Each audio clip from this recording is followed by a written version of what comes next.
What bread is to temporary hunger, Jesus is to the eternal soul. Travel to almost any country, sit in a restaurant, and they'll serve you bread. If the poor have almost nothing, they'll have bread. If the rich have everything, they'll still have bread. Bread is everywhere. No country claims to be the exclusive source of bread. It may be in the form of a tortilla in Mexico or a bagel in New York, but bread is everywhere, and so is Christ. He has no boundaries. No country claims him exclusively. No region owns him. No nation monopolizes him. He is everywhere at the same time. Bread is eaten every day, but some fruits are only available seasonally. Some drinks are made only at the holidays. Not so with bread, and not so with Jesus.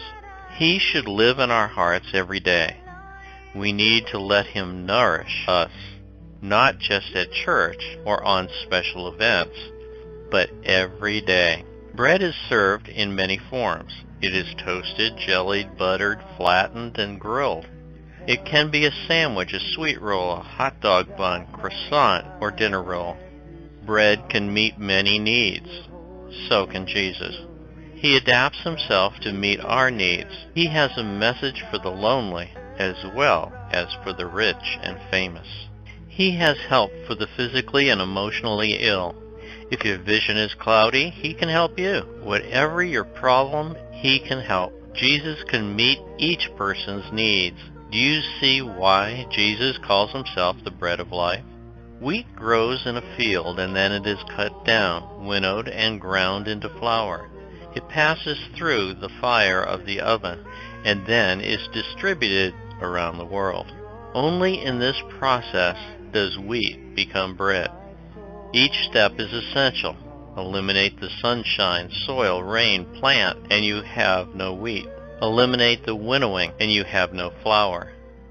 Eliminate the fire, and you have no bread. Eliminate the distribution, and you have no hunger being satisfied. Each step is essential.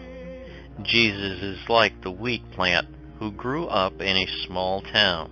Had you seen him as a youngster, you wouldn't have thought he was the Son of God. You might have thought him polite or courteous or diligent, but God on earth? Not a chance. He was just a boy. But like wheat, he was cut down. Like chaff, he was pounded and beaten. He was wounded for the wrong we did.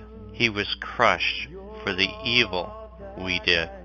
And like bread, he passed through fire. On the cross, he passed through the fire of God's anger, not because of his sin, but because of ours. The Lord has laid on him the iniquity of us all. Jesus experienced each part of the process of making bread, the growing, the pounding, and the seed falling to the earth. And just as each is necessary to make bread, each was also necessary for Christ to become the bread of life. Every day in millions of places, sometimes by priests in churches, sometimes in a field by a military chaplain, sometimes in a hospital, the bread of life is distributed to those who recognize their need for Jesus to enter in and remain in their lives. Jesus showed the first Christian priests, the apostles, how to represent himself at the Last Supper. In a book, Miracles of the Eucharist by Bob and Penny Lord, we hear of bread and wine being turned into flesh and blood. If you Google Miracles of the Eucharist, you will be led to 161,000 videos, books, and other articles.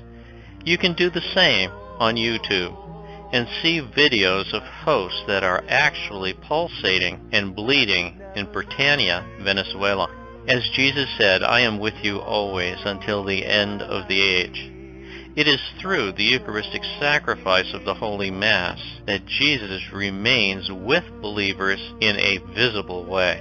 John 6 is not a metaphor, but a literal text finalized at the Last Supper by Jesus himself.